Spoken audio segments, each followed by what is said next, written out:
You can hear me well? Yeah, perfect. All right, thanks again for inviting me. It's always super nice to kind of see what other communities are up to.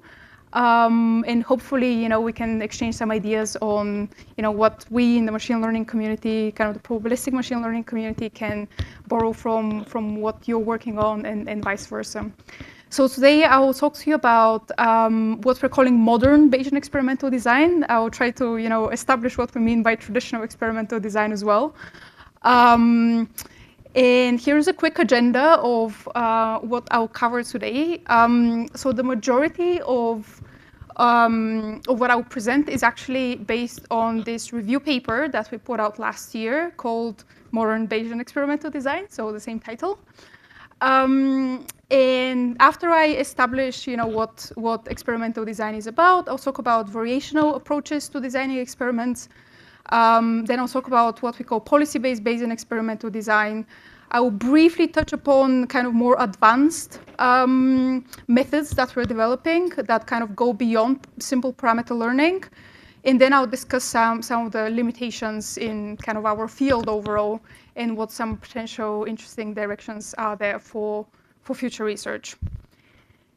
All right. And just to motivate, why we care about experimental design, in a sense, a lot of fundamental problems in science and in engineering can be described as an experimental design problem. And here are a couple of examples. So, imagine you're running an online survey. You might want to tailor your questions to the participant in that survey so that you can ask as few questions as possible and extract as much information out of these questions. When we talk about, the pharma industry in things like drug discovery, you might ask the question, what is the most promising compound to try in kind of a drug development pipeline? And even in sort of predictive machine learning tasks, if you are building a machine learning pipeline, you might, want to use something like active learning to reduce your labeling cost and so on. So all of these things essentially constitute an experimental design problem. And I want to kind of give you a very simple example for you to kind of keep in mind as we sort of go through this presentation. If you're a physics expert on fusion, you can think about the presentation that we heard this morning from Jonathan. But if not, bear with me, and this is quite simple.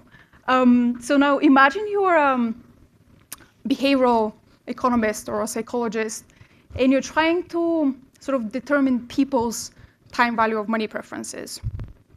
Now, the way that this is typically done is by asking participants a series of questions of the form, do we prefer some money now or some money later? And kind of on an intuitive level, we can say that the first question, do you prefer 150 pounds now versus 100 pounds in a year, is a very bad question to ask, right? Because no human being will prefer less money later on.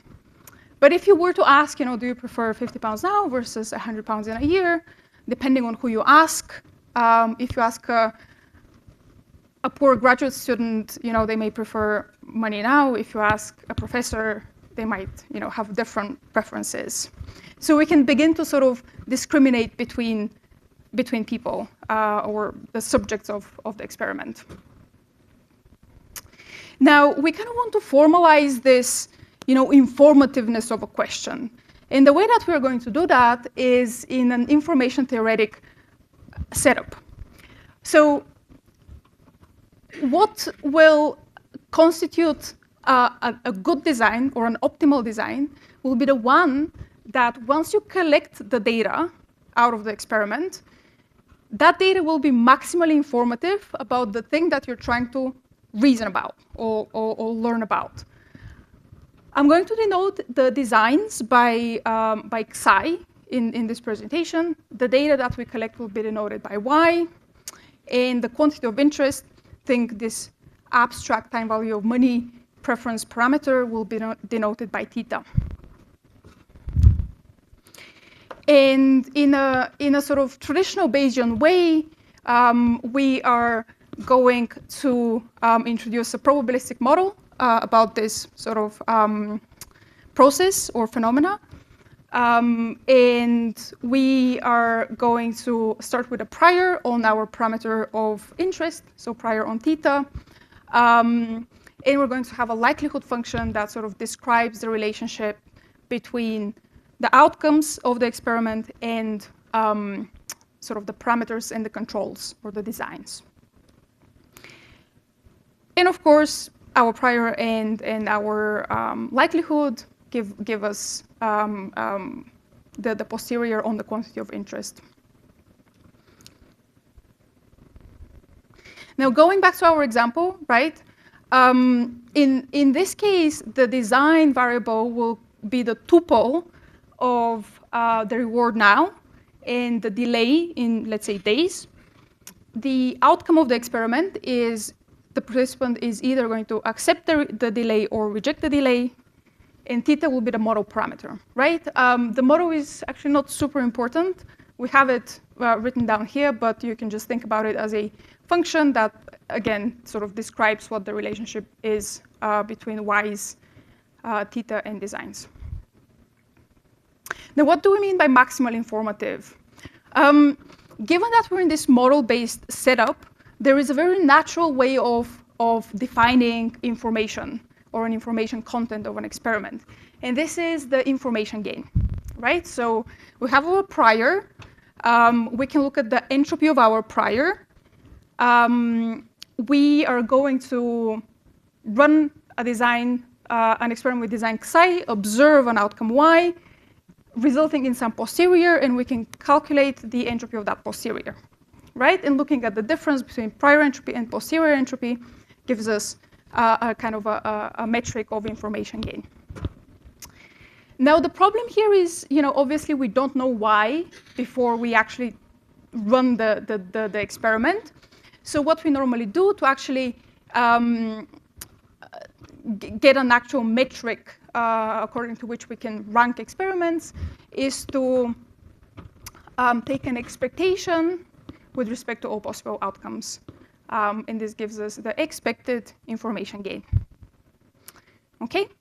And this concept goes back to Lindley in '56, so this is nothing new. And it's very nice, and it's very kind of mathematically appealing to work with this quantity. But in practice, it is extremely computationally unpleasant, so to speak, to actually work with it computationally. So the EIG, the expected information gain, is what we call a doubly intractable quantity, which means that, first of all, it is hard to estimate for any given design xi. It would involve sort of nesting of Monte Carlo estimators. We heard a little bit about nesting of probabilistic programs earlier this morning. And it will be even harder to optimize, right? Given that it is computationally expensive to estimate, we also want to optimize over all possible designs. That becomes quite hard in practice to do for kind of general models. And here I have just sort of different formulations of the expected information gain. This is literally just doing some Bayes row gymnastics. Regardless of the Bayes row gymnastics that you do, you end up with either an intractable posterior or an intractable marginal, right? So what can we do to speed up the computation? Now, the key idea will be that we're going to approximate some of these unknown quantities or the unknown densities using specialized, highly expressive neural networks. You can think about them. You can think about them as some form of surrogate models that we're going to learn by simulating from our model. And to give you a quick example, here I have the nested Monte Carlo estimator of the expected information gain, right? So we have an expectation with respect to our model. And inside this expectation, we have this intractable marginal distribution in the denominator. which is different for every yn that we sample, right? And the simplest thing that we can do is to run another Monte Carlo estimator inside of that, and so we end up with this sort of expression here. Now, there's a couple of things to note, right? So first of all, because of the log, this thing will be biased, right? So it is biased, and it has a pretty poor convergence rate, right? So it converges as t to the minus 1/3 compared to t to the minus 1/2 for regular Monte Carlo. This is being quite slow, but it is asymptotically consistent, which is at least something. So now what we can do is essentially treat the problem as some form of stochastic regression, right? By simulating from our model and learning a functional approximation to this marginal distribution. Rather than computing it from scratch each time, we're going to use some compute to learn this Q function, and then at test time, we're just going to plug in and evaluate this function. As long as it is cheap to estimate, as long as it is cheap to evaluate, we're going to get the regular Monte Carlo convergence rate of t to the minus 1/2. Now, the cool thing is that if Q is a valid normalized density, we actually end up with a variational upper bound to the expected information gain. So I mentioned because of the log, we have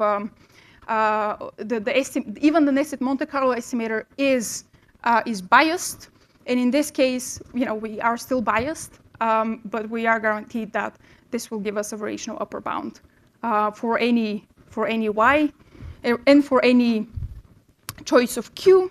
That will be tight if and only if we can actually recover the true marginal distribution. Now, the bad news is that it is biased. Unless we actually recover the true marginal, there is no guarantee that we'll get asymptotic consistency, regardless of how much we actually sample.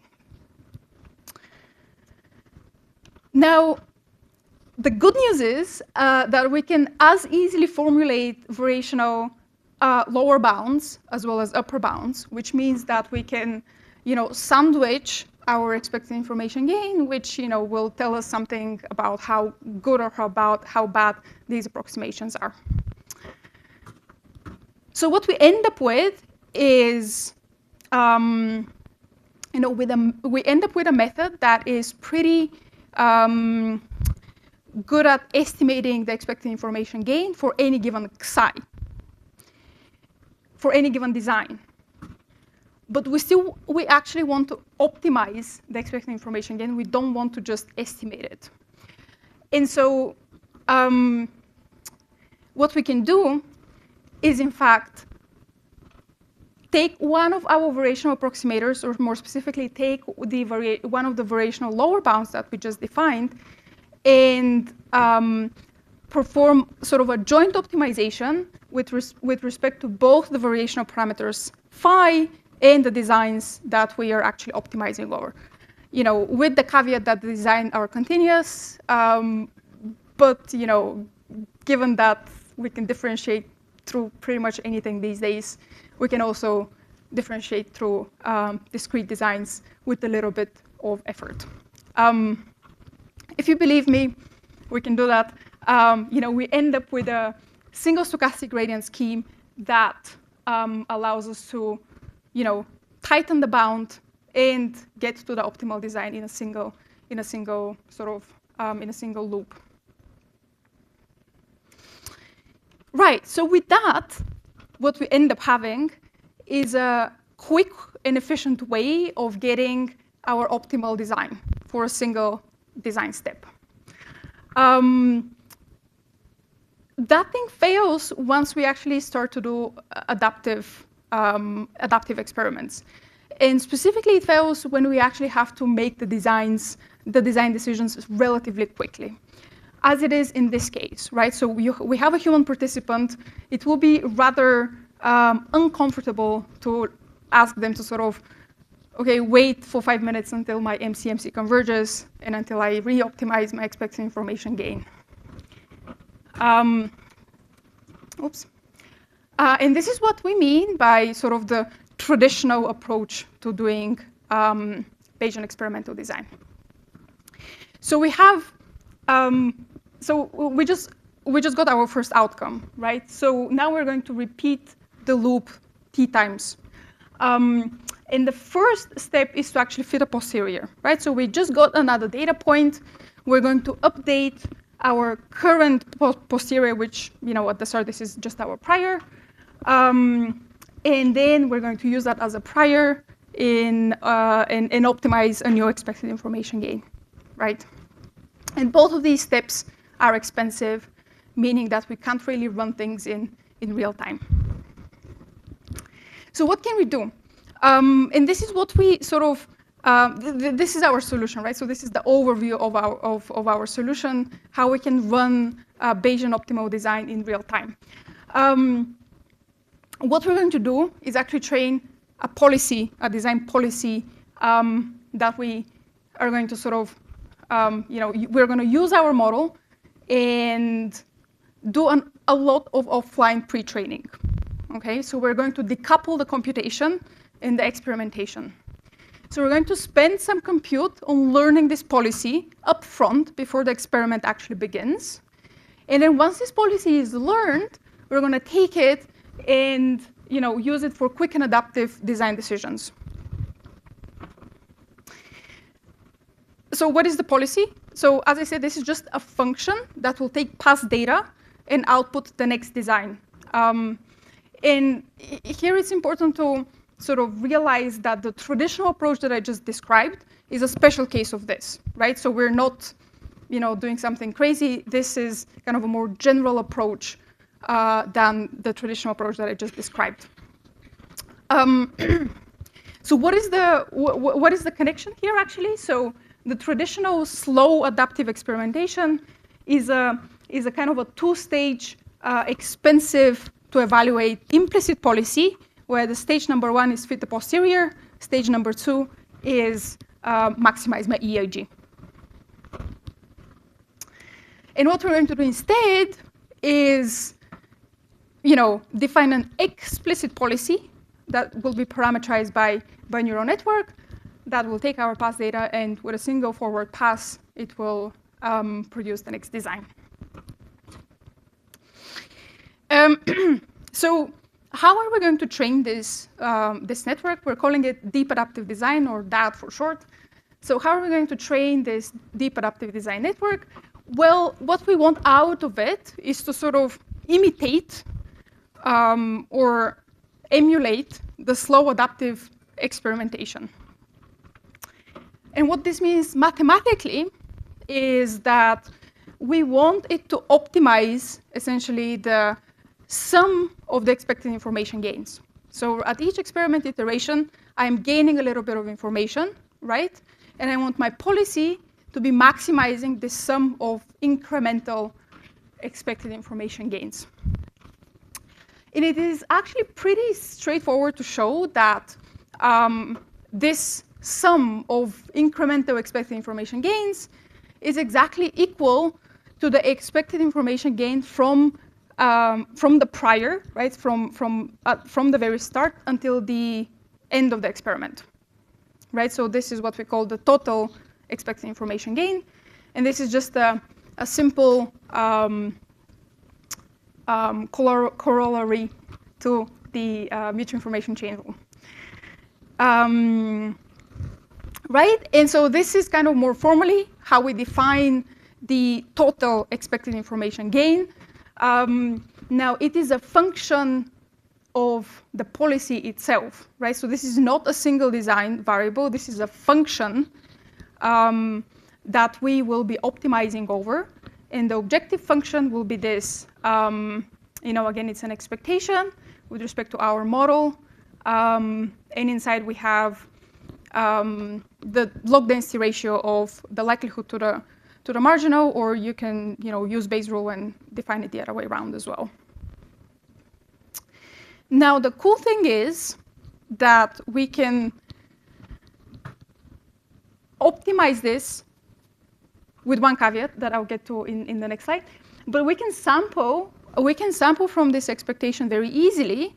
And if we can evaluate both of these densities, we can optimize it with, again, with stochastic gradients in a single stochastic gradient scheme. Now, the only issue that remains is, again, the fact that we have an intractable quantity in the denominator. But what we can do is actually apply the variation of approaches that I just described to approximate this fairly efficiently. Okay. So we can also use simpler methods like nested Monte Carlo, right? Or we can learn a variational approximation to that quantity. In the original paper, so in this deep adaptive design paper, we did actually a pretty simple approach. So it was based on nested Monte Carlo, which gave us pretty good results already. And as long as we can actually evaluate the likelihood in the numerator, in many cases we can't. And kind of in a follow-up paper, we developed another sort of objective that will allow us to work with implicitly defined models as well. I don't think this is particularly insightful, but just very briefly, in order to actually work with implicit models, i.e., where we can't evaluate the likelihood of our outcomes, what we're going to do is train another little neural network, another little module that will take our design histories and parameters and output a real value. You can think about it as a model that sort of approximates the density ratio, right? This or likelihood to the marginal or posterior to the prior.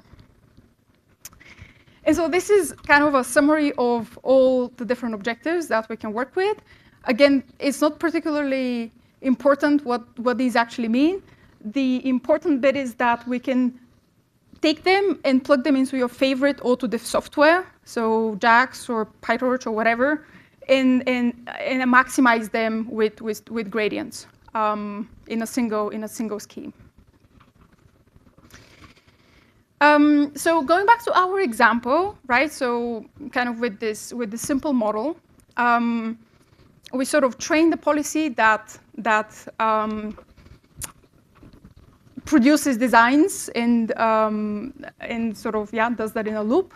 And compared to other baselines, we are doing much better, both in terms of the information gain, and also obviously with regards to how much it takes to evaluate these policies. So here at the top, I have a kind of a handcrafted heuristic approach from, this is a paper from Psychology, actually. It is heuristic because it's literally based on a kind of a decision tree that was written down by hand. And for 20 questions, we're getting an expected information gain. L is the lower bound, U is the upper bound. As you can see, we're getting actually pretty tight estimates here. So we're getting 3.5 nats. And the deployment time of this is pretty quick. Again, it's a kind of a lookup table, so there is no computation involved. Then we have the traditional approach, which was, so this is the work of my supervisor, Tom Rainford, from back when he was doing his PhD in probabilistic programming, actually. So he implemented this in a very efficient way, right? With lots of tricks that were specialized to this model exactly, and couldn't really be applied to any other model. Clearly, it does much better than the heuristic approach, but it is much slower, right? It is running some population Monte Carlo after each experiment iteration. It is still doable to run in real time, right, with human participants, but it's a highly specialized, highly tailored model or inference scheme to the model that we're dealing with here. And our approach, the policy-based deep adaptive design, is actually performing better. And it's as quick as the heuristic one. And we found that to be a little bit strange because we're sort of, learning an approximation to this expensive process. So how come we're actually outperforming the more computationally expensive approach? And there's two explanations to that. Number one, by avoiding direct Bayesian inference, we can actually do better by limiting error propagation, right? Because if you're making small mistakes after each experiment by fitting a slightly wrong posterior, those errors will propagate through the entire sequence of T experiments. And it might be the case that it is easier to learn to map from past experiments to the next design, as opposed to having to do the posterior inference and then re-optimization. And the second thing is something that I didn't mention, but it is quite important, is the fact that we're learning a non-myopic policy, right? So if you remember, the traditional approach in the way that I described it involves sort of making greedy decisions. So we're only optimizing for the next best step. We're not optimizing, we're not planning for the entire sequence of T experiments, which we are with our kind of policy-based approach. All right, we started a little bit late. So I'll just briefly show like another experiment, right? So this is an experiment where we sort of want to find these two hidden sources. And the policy, again, was trained just from simulations from the model. It is kind of doing something meaningful, kind of exploring the space and honing in when there is a strong signal. These are the quantitative results showing that, yes, we sort of do better. Right. I promised that I'll briefly mention a few kind of more advanced methodological works that kind of go beyond this simple parameter learning. So we can, define custom expected information gain criteria for things like contextual optimization. So this was work from ICMO in 2023. I have references at the end if you're interested in looking into it more carefully.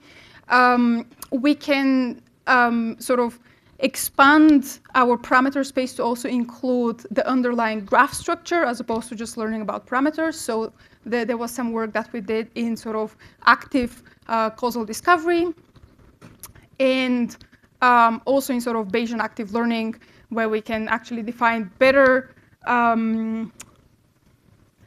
objectives for the purposes of prediction rather than for the purposes of learning about, let's say, parameters in a neural network, which we generally don't care about. All right. And with that, I kind of want to, I guess, share some of the limitations with this community that I think this community can be of great help with. And I think the biggest one is the fact that we have developed all of these computational methods, and we're still applying them to very toy scenarios, right? I think there is a kind of a need of demonstrating the capacity and how powerful these things can be in sort of more real-world applications. And to do that, I think the main thing currently that is lacking is proper tools. Proper tools that are flexible enough for research and also user-friendly enough for practitioners that they can experiment with. I do think that the tools and the modeling kind of go a little bit hand in hand, right? If we have the tools, we're more likely to actually work on developing better differentiable simulators, as we saw again in the morning session. It will allow us kind of to sort of close the gap between the models that we have and how closely they match the real world, right? So kind of trying to close the sim-to-real gap.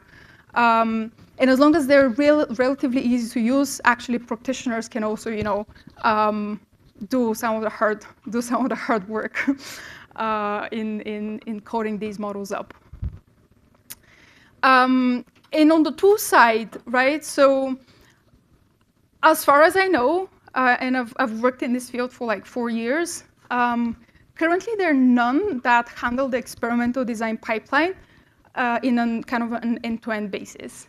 Of course, there are tools that can handle different parts of this pipeline, such as STAN, where we have very robust and very fast exact inference, which is very well suited to kind of the traditional Bayesian experimental design pipeline, where we sort of do HMC plus something like BaseOpt. In the BaseOpt community, they have BoTorch. I don't know if anyone has used it, but it's an excellent library. It is developed and supported by Meta, so it is it is quite stable and quite scalable. But it really is restricted to BaseOpt problems only. And I kind of want to highlight a project that I recently got involved with a little bit, kind of on the side. It's called Baseflow, which is a kind of a modular and user-friendly package for Bayesian workflows. They recently, I think it's not yet in prod, but it will be very, very soon.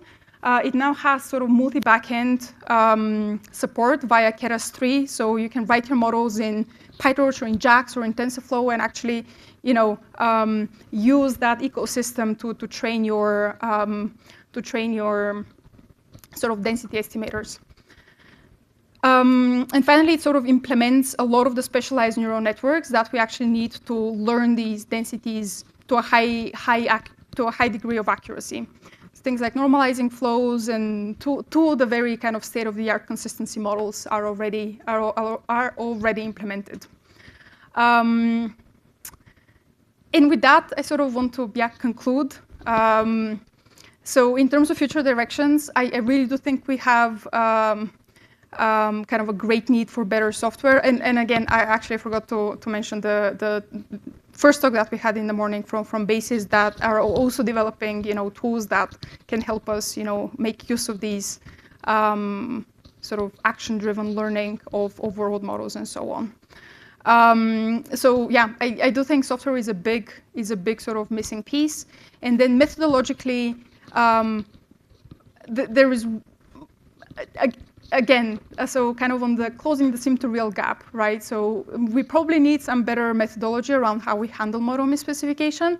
But again, I think with the better tools and the better simulators, that will become less and less of a problem. And with that, I'll stop here. I hope I didn't overrun too much, and I'm happy to take any questions.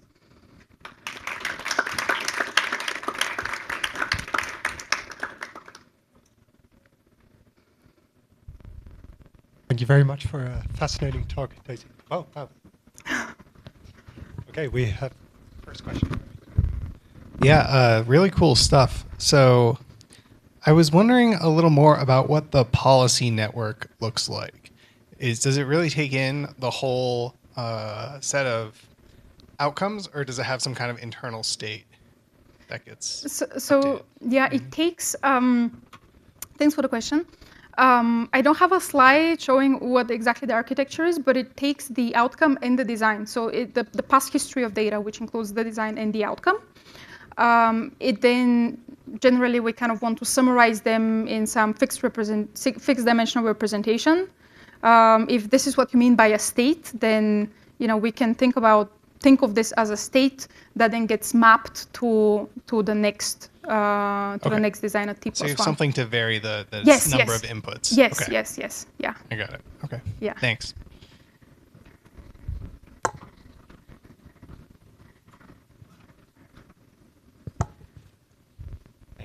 Hi, thanks for the really great talk. I'm wondering if you could give some intuition on the thing you mentioned about myopic experiment design. Like, what pitfalls can you fall into if you're only thinking one experiment ahead instead of thinking of like the whole trajectory of experiments? Yeah, great question. So I give you the following task. I give you a stick, and I want you to break it in 3 equal parts. Right? If you're optimizing myopically, you will break it into 2 equal parts, and then you're going to break it into like another 2 equal parts, which is like clearly suboptimal and not the right solution. I mean, that's the most toy thing that one can think of, but that sort of. And expected information gain has this property that you can sort of, it's like a larger space of designs to do multiple experiments than just. Yes. Yeah.